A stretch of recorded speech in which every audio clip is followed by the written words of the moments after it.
ಕರಾವಳಿಯಲ್ಲಿ ಸಂಭ್ರಮದಿಂದ ಕ್ರಿಸ್ಮಸ್ ಹಬ್ಬವನ್ನು ಆಚರಣೆ ಮಾಡಲಾಯಿತು.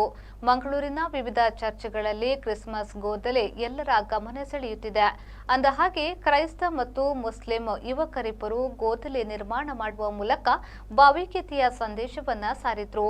ಹಾಗಾದ್ರೆ ಇದು ಎಲ್ಲಿ ಅಂತೀರಾ? ಈ ವಿಶೇಷ ಸ್ಟೋರಿ ನೋಡಿ.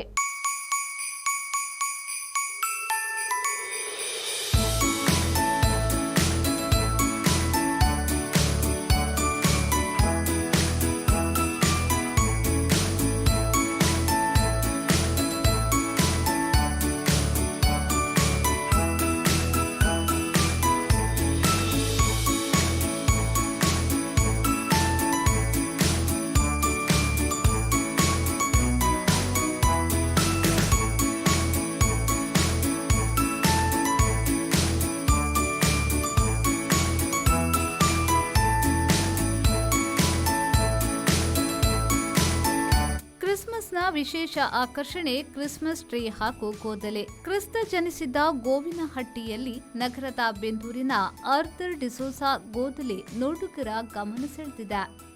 ಮನುಕುಲದ ರಕ್ಷಣೆಗಾಗಿ ಮನುಷ್ಯತ್ವದಲ್ಲೇ ನಾವು ಜೀವಿಸಲು ಗೋದಲಿಯಲ್ಲಿ ದೀನರಾಗಿ ಹುಟ್ಟಿದ ಪ್ರಭು ಯೇಸು ಕ್ರಿಸ್ತರ ಜನನದ ಹಬ್ಬ ಕ್ರಿಸ್ಮಸ್. ಕ್ರಿಸ್ಮಸ್ನ ವಿಶೇಷ ಆಕರ್ಷಣೆ ಕ್ರಿಸ್ಮಸ್ ಟ್ರೀ ಹಾಗೂ ಗೋದಲೆ. ಕ್ರಿಸ್ತ ಜನಿಸಿದ್ದ ಗೋವಿನಹಟ್ಟಿಯಲ್ಲಿ ಆತ ಅಂದು ಹುಟ್ಟಿದ ಸಂಕೇತವನ್ನ ಗೋದಲಿಯಾಗಿ ನಿರ್ಮಿಸಿ ಕಣ್ತುಂಬಿಕೊಳ್ಳಲಾಗ್ತಿದೆ. ಇಂತಹ ಗೋದಲಿಗಳನ್ನು ವೀಕ್ಷಿಸುವುದೇ ಕಣ್ಣಿಗೆ ಹಬ್ಬ.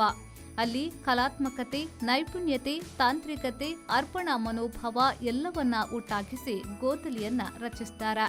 ಇಂತಹ ಅಪೂರ್ವವಾದ ಗೋದಲಿಯೊಂದು ಮಂಗಳೂರಿನ ಕಂಕನಾಡಿ ಬೆಂದರ್ವೆಲ್ನ ಮೊದಲ ವಾರ್ಡ್ನ ನಿವಾಸಿಯಾಗಿರುವ ಆರ್ಥರ್ ಡಿಸೋಜಾ ಅವರು ತಮ್ಮ ನಿವಾಸದಲ್ಲಿ ರಚಿಸಿದ್ದಾರೆ.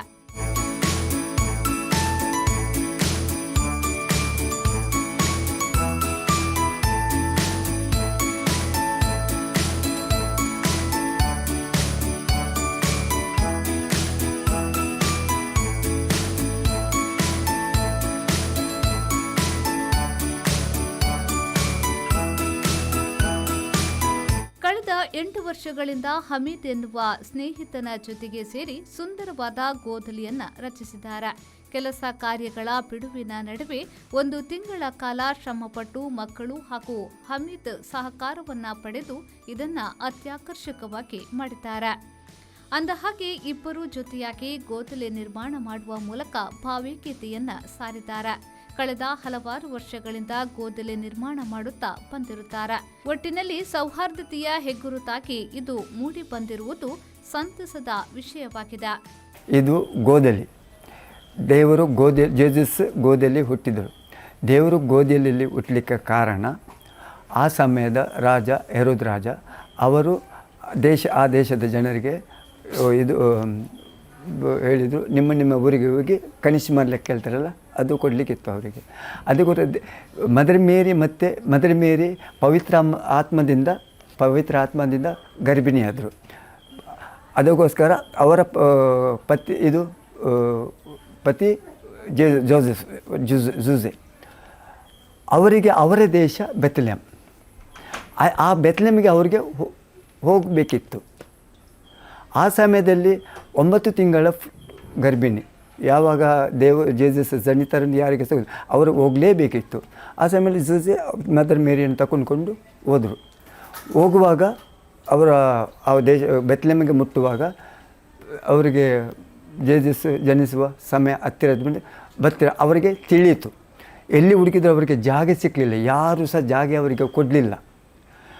ತುಂಬ ಜನ ಶ್ರೀಮಂತರ ಹತ್ರ ಕೇಳಿದರು, ಬಡವರು, ಯಾರು ಸಹ ಜೇಸಸ್ಗೆ ಸ್ಥಳ ಕೊಡಲಿಲ್ಲ. ಕಡೆಗೆ ಅವರಿಗೆ ಒಂದು ದೂರದಲ್ಲಿ ಕಟ್ಟಿದೊಂದು ಗೋದಲಿ ಸಿಕ್ಕಿತು, ದನದ ಹಟ್ಟಿ ಸಿಕ್ಕಿತು. ಎಲ್ಲಿ ಜಾಗ ಸಿಕ್ಕಿದ ಕಾರಣಕ್ಕೆ ಅವರು ಅಲ್ಲಿ ಹೋಗಿ ದೇವರನ್ನು ಜೇಸಸ್ಸನ್ನು ಹುಟ್ಟಿದರು. ಇದು ಈಗ ಗೋದಲಿ ಹುಟ್ಟಿದ ನಂತರ ಈಗ ಇದು ಎಲ್ಲ ನಿಮಗೆ ಕಾಣ್ತದೆ ತಿನಿಸು. ಅದೊಂದು ಹಳ್ಳಿ.